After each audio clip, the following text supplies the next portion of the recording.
SSC को लेकर एक विवाद खत्म नहीं हुआ कि दूसरा एग्जाम आया और दूसरा विवाद शुरू हो गया। एसएससी स्टेनो का एग्जाम हुआ तो बद इंतजामी की एक और तस्वीर मात्र कुछ ही दिन बाद नजर आती है। कुछ ही दिन पहले डीओपीटी मंत्री से मुलाकात हुई टीचरों की, एसएससी चेयरमैन से टीचरों की मुलाकात हुई। उसमें आश्वासन दिया जाता है, ये कहा जाता है कि अगले किसी एग्जाम में इस तरह की तस्वीर नहीं देखने को मिलेगी, लेकिन उस सबके बावजूद ऐसी तस्वीर सामने आ ही जाती है। 6 अगस्त को स्टेनो का एग्जाम हुआ तो उसमें तमाम टेक्निकल ग्लिचेस, वेंडर को लेकर एक बार फिर बद इंतजामी की तस्वीर दिख ही गई। इसी सब पर बात करने के लिए हमारे साथ अभिनय मैथ्स के फाउंडर अभिनय शर्मा यहाँ पर मौजूद हैं। अभिनय जी, बहुत गंभीर बात है और छात्र, आप भी लगातार टच में हैं छात्रों से। जो तस्वीर कल बनती हुई नजर आई, लगातार छात्र ये कहते रहे कि आउट ऑफ सिलेबस आ गया, मैथ्स का क्वेश्चन पेपर में देखने को मिल गया, टेक्निकल ग्लिचेस वैसे ही, वही माउस कीबोर्ड की लड़ाई शुरू हो गई। आपको क्या फीडबैक मिला कल स्टूडेंट्स से? कल वाला एग्जाम भी पूरी तरीके से इनका फेलियर दिखाता है कि एक सवाल पूछा जाता है और उसके अंदर सिर्फ 3 ऑप्शन मिलते हैं, जबकि नोटिफिकेशन में ये दिया जाता है कि 4 ऑप्शन मिलेंगे जी। लेकिन जो मेरे पुराने अनुभव हैं, मैं उनके आधार पे कह सकता हूं कि जब ये बात आप सिस्टम के सामने रखेंगे तो वो कहेंगे कि क्या हो गया, 4 ऑप्शन में आंसर करना ज़्यादा मुश्किल है, 3 में तो और कम मुश्किल है, प्रोबेबिलिटी सही होने की ज़्यादा है। वो इस चीज़ को भी सही किनार दे देंगे। दूसरी चीज आप देख रहे हैं कि आप कहेंगे कि मैथ्स क्यों पूछ लिया, तो वो कहेंगे कि क्या बच्चा इतना मैथ्स भी नहीं जानता, इसमें क्या गलत कर दिया। तो आगे आने वाले वक्त में ऐसा लग रहा है कि नीट के एग्जाम में गणित पूछा जाएगा, आईआईटी के एग्जाम में बायोलॉजी पूछी जाएगी और उसको भी जस्टिफाई कर दिया जाएगा। तो सिस्टम इन छोटी छोटी चीजों को, जो कि वाकई में बहुत बड़ी हैं, वो मान भी नहीं रहा है, जो मेरा अभी तक का अनुभव कहता है इतने मिलने के बाद। लेकिन बात थी है इंफ्रास्ट्रक्चर की, बात थी जो वेंडर एग्जाम करा रहा है कि वो कितना अच्छा करा पाएगा एडुकेटी। मतलब मैं बार बार एक ही बात कहता हूं कि दुर्भाग्य है कि हमें वेंडर पे बात करनी पड़ रही है। हमारी जवाबदेही एसएससी से थी कि भाई आप किसको लेके आए, किसको नहीं से मतलब नहीं, आप एग्जाम सही करा पा रहे हैं या नहीं। अगर आपको ये पता चल गया था एसएससी फेज एग्जाम के बाद कि एग्जाम सही से नहीं कंडक्ट हो पा रहा, तो आपने ये स्टेनो का एग्जाम पोस्टपोन क्यों नहीं किया? इस पे जब हमने पूछा था सवाल मीटिंग में, तो उन्होंने कहा था इसमें कम बच्चे बैठते हैं और हम इस चीज को मैनेज कर लेंगे। लेकिन आपका फेलियर फिर से दिख रहा है। कल भी वही सब सेंटर्स जिन पे उंगलियां उठाई गई थी, कुछ भी नहीं बदला, बल्कि समस्याएं और बढ़ गई। तो ये दुख का विषय, आपने एक नोटिफिकेशन जारी करके बता दिया कि 85% लोगों को उन्हीं 3 प्रेफरेंस में से सेंटर मिला है जो मिलना चाहिए, लेकिन उसके बावजूद जो बचे हुए 15% लोग हैं, उसमें से कई ऐसे भी हैं जिनको 1000 किलोमीटर दूर सेंटर मिल गया। तो आपने सुधारा क्या? ये तो मैं मानता हूं कि 2 दिन में इतने सुधार हो ही नहीं सकते थे। 4 को आप मीटिंग में आश्वासन देते हैं, 5 का दिन आपके पास है, 6 को एग्जाम है, आपको पोस्टपोन करना चाहिए था। यानी आप क्या चाहते हैं, बस की फॉर्मेलिटी है, इसको एग्जाम करा के जल्दी से खत्म कर दें, या फिर सही एग्जाम कराना भी आपकी जिम्मेदारी है? तो ये सब चीजों के सवालों के घेरे में एसएससी भी और सरकार दोनों हैं इस वक्त। लेकिन इस सबके पीछे का असली कारण क्या है? क्यों ये गलतियां हो रही हैं? जब हम देखते हैं सीबीएसई का भी एग्जाम होता है, कॉलेज का, कैंपस का एग्जाम होता है, इस हद तक बद इंतजामी देखने को नहीं मिलती, वहां भी एक सीरियसनेस देखने को मिलती है। यहाँ इतनी नॉन सीरियस क्यों है मामला? इसमें वही है कि इन्होंने जो वेंडर चीज किया है, सबसे पहली चीज तो ये कि ये कह दे रहे हैं बाहर आके कि पहली बार एग्जाम हो रहा है, या ये कह दे रहे हैं कि इसके पास उतने सेंटर्स नहीं है। अगर सेंटर्स नहीं थे तो आपने एडुकेटी जैसे वेंडर को क्यों दे दी थी कमान? मुद्दा ये है, क्या आपने सिर्फ एक नाम को दे दिया था कि भाई एक नाम है बस एडुकेटी, उसके पीछे सेंटर्स थे या नहीं? ये ऑडिट क्यों नहीं हुआ कि उसके पास मौजूदा स्थिति में सेंटर कितने हैं? क्या कोई कंपनी टेंडर लेने के बाद ये डिसाइड करेगी कितने बच्चे हैं? उसका एक बेसिक स्ट्रक्चर होगा कि हमारे पास 300 सेंटर्स पहले से हैं। ये सब चीजें क्यों नहीं चेक की गई? ये चीजें आती हैं इंफ्रास्ट्रक्चर में। जो बच्चे आज सेंटर्स पे सवाल उठा रहे हैं, मिसमैनेजमेंट पे सवाल उठा रहे हैं, इसके लिए जिम्मेदार है एडुकेटी। और जो सवाल गलत आ जा रहे हैं, ऑप्शन उलट पुलट आ जा रहे हैं, इसके लिए जिम्मेदार है जिस वेंडर को इन्होंने एग्जाम बनाने का या एग्जाम के क्वेश्चन सेट करने का, वो जो एआई वाली नौटंकी है, वो जो ठेका दिया है, वो कंपनी जिम्मेदार है। जो बच्चों का माउस काम नहीं कर रहा है, सर्वर में जो लैग है, उसके लिए इनकी खुद की एक कंपनी सीडेक जो इंटरफेस प्रोवाइड कर रही है। लोग कह रहे हैं ना नया इंटरफेस है जी। लोग उस नए इंटरफेस के साथ फ्रेंडली नहीं हो पा रहे हैं, क्योंकि उसके अंदर जो ऑपरेटिंग सिस्टम है वो भारत ऑपरेटिंग सिस्टम है। तो भारत ऑपरेटिंग सिस्टम की तुलना अब की जा रही है माइक्रोसॉफ्ट से, जो इतने सालों पुरानी कंपनी है। हम लोग घर पे, आप अगर अपना लैपटॉप चला रही हैं तो माइक्रोसॉफ्ट का ऑफिस है, अब बच्चों को मिल गया Bharat operating system, make in India वाला। क्या मेक इन इंडिया प्रोडक्ट सिर्फ इस इमोशंस के आधार पे आप दुनिया को भेज देंगे या देश को भेज देंगे कि वो मेक इन इंडिया है? आपको प्रोडक्ट अच्छा भी तो बनाना पड़ेगा, या आप उस प्रोडक्ट का ट्रायल जो है लाखों बच्चों के भविष्य के साथ कर देंगे कि ये आपका ट्रायल चल रहा है। तो यहाँ पे पूरी तरीके से एसएससी फेलियर है, वेंडर फेलियर है, जो भी एजेंसी इन्वॉल्व है वो सारी की सारी एजेंसी फेलियर है। जी, इन दोनों ही एग्जाम में एसएससी पोस्ट फेज 13 की जब हमने बात की, आज हम विषय वही है, दिक्कत वही है, एग्जाम का नाम बदल गया है, आगे एसएससी सीजीएल का भी एग्जाम आने वाला है, उसके बारे में भी बात करेंगे। लेकिन उससे पहले मैं एडिक्विटी के बारे में बात करना चाह रही थी। अगर इतनी बद इंतजामी देखने को मिल रही है और इसमें ऐसा कुछ तो है नहीं कि जो नजर ना आ रहा हो, नजर में है, पकड़ में है सब कुछ, और आपकी डीओपीटी मंत्री से एडिक्विटी को लेकर भी बात भी हुई। चले, हम तो वही कह रहे हैं ना कि देखिए ये प्रोसेस होता है कि एक बार कोई गलती पकड़ेगी, आप कब तक बचा लेंगे? आपने बचा लिया, चलो पहली बार है, आपने कहा अब हम ठीक करें, दोबारा पकड़ेगी तो आप बहुत दिनों तक थोड़ी किसी को बचा पाएंगे। अगर यही हाल रहा तो आपको वेंडर भी बदलना पड़ेगा, आपको पूरा सिस्टम बदलना पड़ेगा, आपको एग्जाम भी आगे बढ़ाने पड़ेंगे, आपको गारंटी देनी पड़ेगी कि हम इन 2 महीने में सब कुछ बदल रहे हैं, सब कुछ ठीक कर रहे हैं। तो ये बहुत दिनों तक चलने वाली बात नहीं है। इसीलिए मैं कह रहा हूं कि अभी हमें पेशेंस रखने की जरूरत है। ये एग्जाम तो दोबारा कराएंगे, जितने बच्चों के साथ गलतियां हो रही हैं या जो बच्चे इसके भुक्तभोगी हैं उन सबका एग्जाम होगा। एसएससी फेज एक्स में भी इन्होंने वादा दिया कि हम 55,000 लोगों का री एग्जाम कराएंगे, बट री exam is not the solution कि बार बार बच्चा परेशान हो फिर आप री एग्जाम की बात कर रहे हैं। ये भी एक बच्चे की मनोस्थिति को तोड़ रहा है। लेकिन ठीक है, क्या कर सकते हैं? मैं तो लोगों से ये पूछना चाहता हूं कि आप क्या कर देंगे? आप इतना ही कर दे रहे हैं कि बस बार बार आप सरकार चुनकर भेज रहे हैं और हम सरकार से सवाल पूछ पूछ कर परेशान है। बताइए, इसमें मैं गलत कह रहा हूं तो कुछ? हर राज्य में आप चाहते हैं कि एक ही सरकार रहे और फिर आप उम्मीद करते हैं उन टीचर्स से, आई एम नॉट द जनप्रतिनिधि कि मुझे जनता ने चुनकर भेजा है और मैं तो कोई स्टेक होल्डर नहीं हूं, ना ही सरकार और ना ही एसएससी में। उसके लिए भी आपकी आवाज को इतना बुलंद कर रहा हूं और शायद मैंने ये प्रक्रम पिछले 8 साल में ना किया होता तो इतने भी सुधार संभव नहीं थे। 2024 के प्री के रिजल्ट के लिए मैं पागलों की तरह कोर्ट दौड़ता रहा कि नहीं यार ये रिजल्ट रिवाइज कराना है, ये एसएससी की गलती, और उनको मजबूर किया। तो ये लोगों को समझना पड़ेगा कि धैर्य तो रखना पड़ेगा, इतना आसान नहीं है। जो कमियां 7-8 सालों में इतनी संगठित हो गई हैं उनको एकदम से आप उखाड़ फेंकेंगे, इट्स नॉट पॉसिबल। लेकिन इस पूरी पिक्चर के अंदर ये एडिक्विटी नाम का जो वेंडर है, जो कि सरकार के लिए भी थर्ड पार्टी है, जी वही तो, ये बचता क्यों जा रहा है? नहीं, उसकी तो कोई जवाबदेही नहीं है। वो तो जवाबदेही उसकी एसएससी को है, हमें नहीं है। तो एसएससी को उससे सवाल पूछना चाहिए, लेकिन दोनों को मिलकर एक प्रेस कॉन्फ्रेंस करनी चाहिए और बताना चाहिए कि ये सब दिक्कतें क्यों हैं और हम इन्हें कब तक ठीक कर लेंगे। लेकिन आज हम 2025 में बैठे हैं जहां हम डिजिटल इंडिया की बात करते हैं, जहां हम एआई की बात करते हैं, और आज हम अपने देश में छोटे छोटे एग्जाम ठीक तरीके से नहीं करा पा रहे हैं।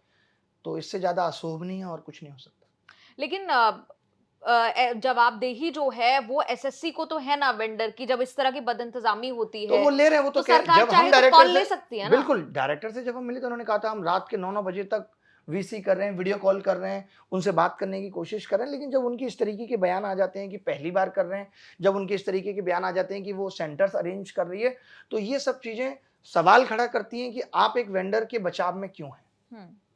आपसे भी ये पूछा गया जब आप एडिक्विटी की बात कर रहे थे कि आप क्यों वेंडर? जी जी बिल्कुल बोला गया कि आप वेंडर की बात क्यों कर रहे हैं। Who are you to decide that कि कौन वेंडर एग्जाम लेगा या नहीं? ये सरकार की कॉल है, ये आयोग की कॉल है। जी अच्छा, इस सब में जो बच्चों का नुकसान हो रहा है, उन छात्रों का नुकसान हो रहा है जो इस उम्मीद से जाते हैं, उनका परिवार वेट करता है, उन्हें छोड़ने आता है, बहुत मुश्किल है उसकी भरपाई से गुजर रहे हैं। वही बहुत मुश्किल है कि आयोग उसकी भरपाई कर पाएगा। आप लोगों को मेंटली तोड़ रहे हैं, उनकी उम्मीदों को तोड़ रहे हैं, उनके सपनों को कुचल रहे हैं, और इन सब चीजों का भुगतान तो करना पड़ता है, आज नहीं कल करना पड़ेगा। ऊपर वाला सब देख रहा है, हिसाब किताब करने के लिए बैठा है।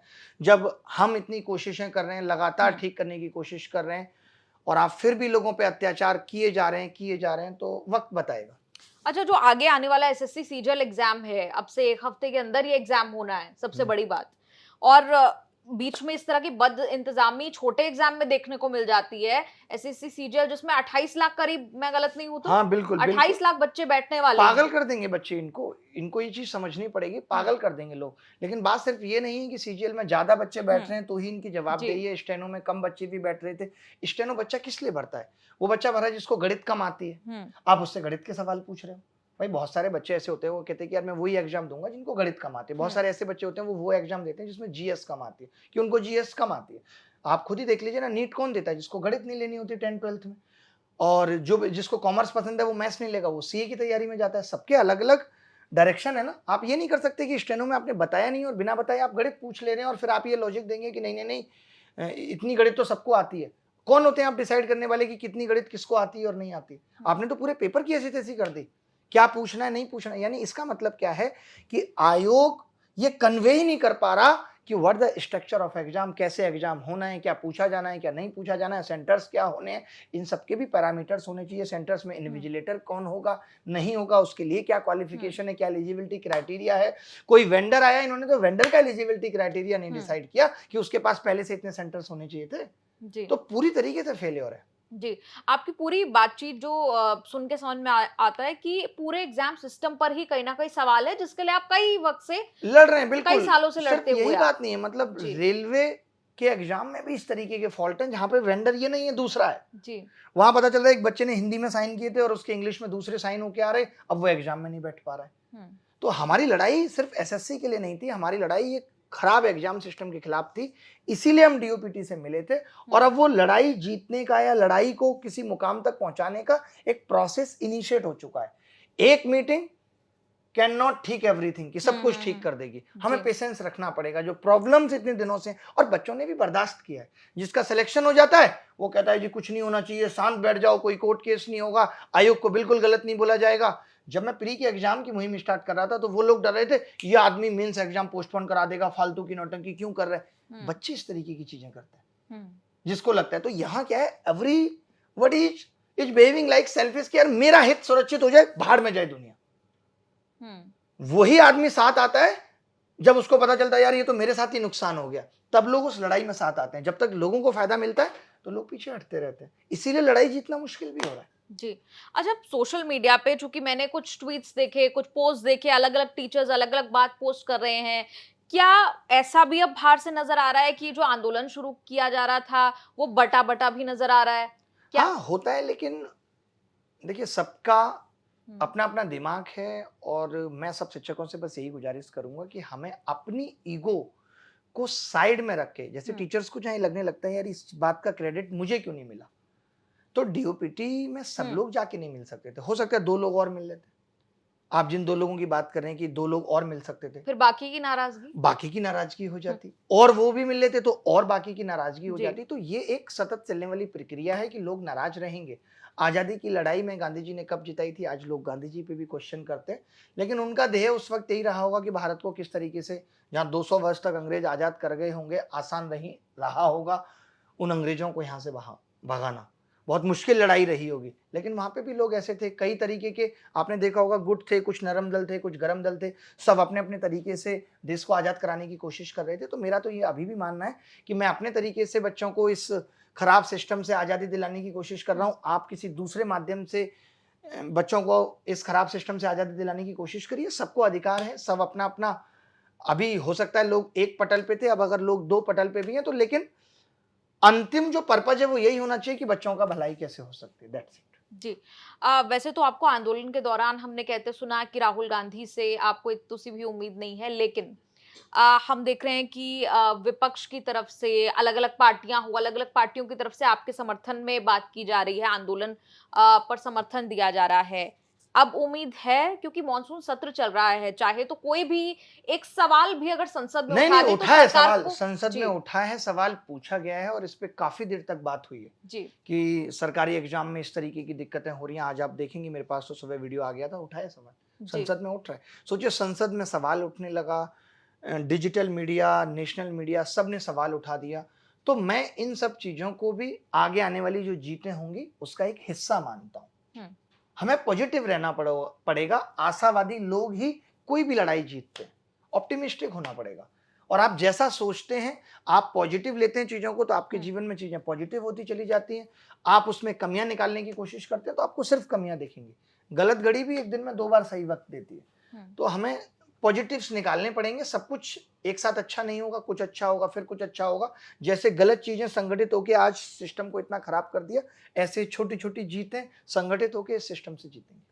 विपक्ष के नेता राहुल गांधी छात्रों से काफी बार मिलते हुए भी नजर आते हैं, उनसे अब इतनी सी उम्मीद है या कोई उम्मीद बनती है अभी भी कि विपक्ष हो चाहे राहुल गांधी हो। नहीं, वही मेरी उतनी सी बात से मेरा मतलब ये था कि जहाँ पे इतनी आवाजें उठ रही थी, तो आपको ये चीजें तो पहले समझ में आनी चाहिए थी। विपक्ष जनरली जब कोई आंदोलन खड़ा हो जाता है, जब लगता है कि हाँ अब बड़ा हो गया, तब सब लोग बीच में आते हैं। जैसे मैं ये कहूंगा कि जब लड़ाई बहुत छोटी थी जी, न्यूज तक तभी से कवर कर रहा था, तो हम न्यूज तक के प्रति हृदय से आभार रखते हैं। बाकी की मीडिया तब आई है जब मुद्दा बन गया था, तो लोग ये वेट करते हैं कि मुद्दा बन जाए तब हम साथ देंगे।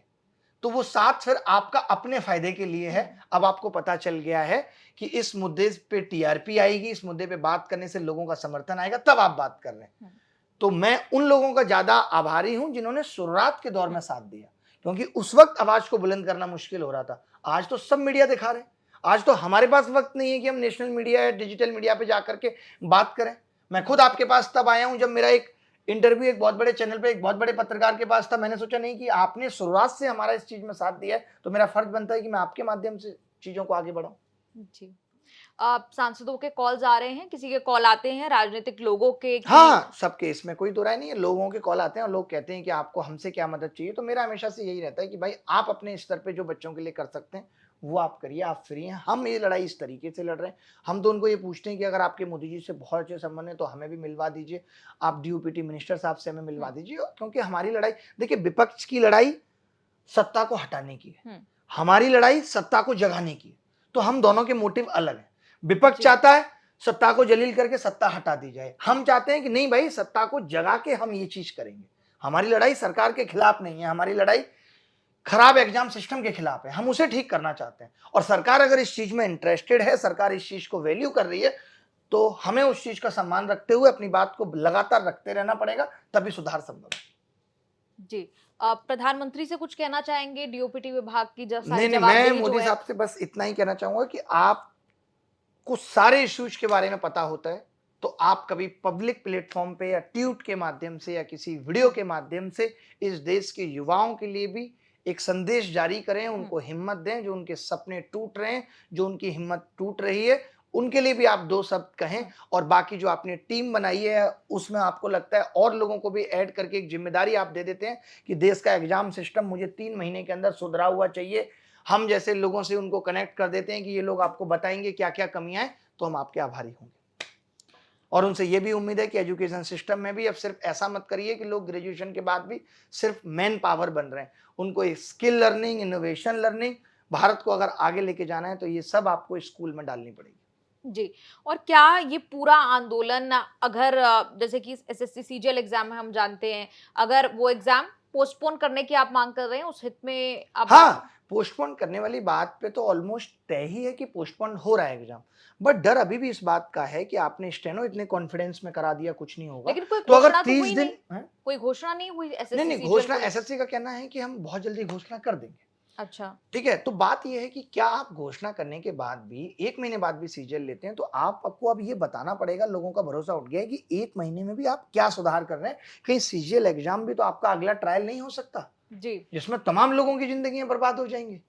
तो ये एसएससी को सोचना पड़ेगा। जी, अभिनय जी, बहुत बहुत शुक्रिया न्यूज तक से बात करने के लिए। Thank you very much. छात्रों के हित में बात करते हुए नजर आ रहे थे अभिनय मैथ्स के फाउंडर हैं अभिनय शर्मा। एसएससी की बद इंतजामी की तस्वीर, जैसा हमने आपको शुरू में बताया, पहले दूसरे, और जैसा अभिनय कह रहे थे कि कहीं तीसरा एग्जाम, इसका एक ट्रायल टेस्ट तो नहीं बन जाएगा। ये आने वाले वक्त में पता लगेगा क्या स्थिति बेहतर होती है नहीं। आपका इस वीडियो पर, इस बातचीत पर क्या कुछ कहना है, कमेंट्स में लिखकर जरूर बताइए।